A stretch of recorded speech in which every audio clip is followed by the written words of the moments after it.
Nyisruok mar pur, pith kod mwandu mag lowo dhi nyime alap ma Jomo Kenyatta e alwora ma Mambole Kisumu. Jatend jotend migepe Musalia Mudavadi dhialo show ma Kisumu kawuono. Thor mar wach e show ma higani en jiwo chenro mag pur makonyo e reso kor lwasi.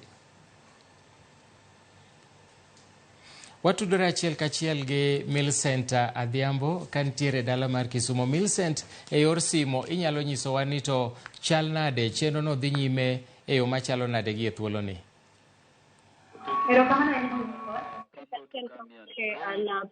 Ma Jomo Kenyatta kuma chenro mar nyasi mar mondo opogore opogore mane bus kod riwruok mar agriculture society of Kenya alap ma Kisumu dhi nyime ka jatende molo e seche okalo chien kanyo kar sa auchiel mar dhialo sayanga gisuno tindo gino madhi nyime. Jatend migepe Musalia Mudavadi wuotho e kuonde ka kuonde kamoting'o nochako kod Communication Authorities of Kenya mane ong'iyo gigo madhi nyime kanyo. Kanyo bang'e to dhi e ka Kenha kuma kanyo bende nonyalo wuothe molimo gigo madhi nyime kasto odhi Jaramogi Odinga Teaching Science and Technology kuma bende kanyo bende nonyalo limo kasto odhi kar timo nonro mag kothe mopogore opogore mano ka Kenya Seed Limited ma bende kelo kothe mopogore opogore ma bende olosi e lony manyasani ma nyalo tiyo godo. Bang'e no endo to ne olimo kama idendo ni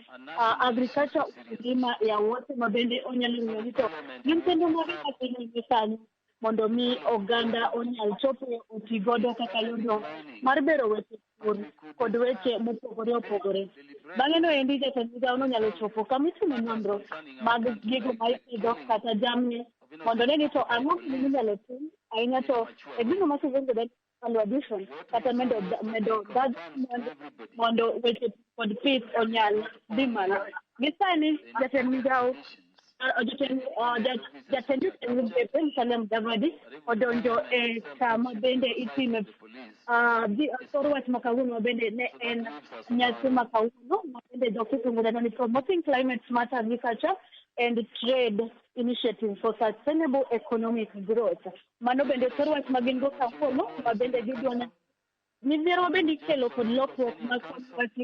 wasi masiro ga dongruoge ma sekta mar pur kata dongruoge mag gigo ma ipuro mondo mi onya chiemo kata kaen oket godo kendo tieki kendo en weche ohala kaachiel kod weche pur odhi e yo makare. Gisani en mana wuoth makare kata konyono ka kod ka kata kuonde ma bende hema mopogore opogore gi jogo man kod mwandu ma onyalo nyiso mondo mi one mondo bang'e okeni to ere gigo moneno kaber to gigo moneno kuma rach nitiere ma ginyalo loso kaka piny owacho kata kaka jatend migepe kama onyalo chwalo duonde mondo mi okele lo.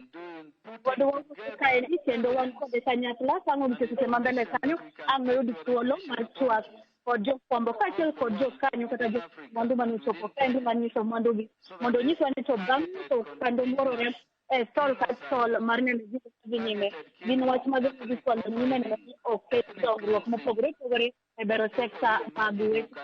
kaachiel kod mag jamni. Ka kamano kionge penjo moro amora taduoko ni e studio mondo idhi nyime kod kelo weche mamedo tusonene mar weche Milson and Paul. Erokamano ahinya Millicent Adhiambo kuom ler ewi show ma Kisumu